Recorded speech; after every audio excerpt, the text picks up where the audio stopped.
Hey everyone, welcome back to my channel. In this video, I will show you how to collapse rows in Excel quickly and easily. So let's get started.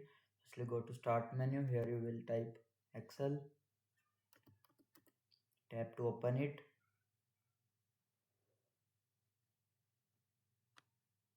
Now select the rows you want to collapse.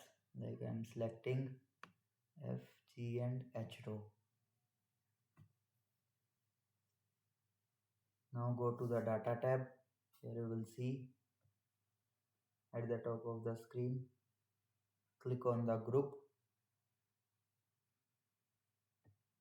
Now you will see a minus icon on the left side.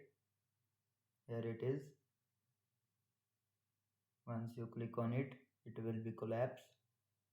To expand the rows again, click on the plus icon. We will type any data and then doing again.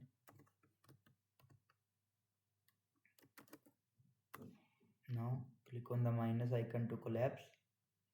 You will see it will be hidden. Click on the plus icon to expand. And that's it. Now you know how to collapse rows in Excel. If this video helped you, don't forget to like, share and subscribe for more tech tutorials. Thanks for watching.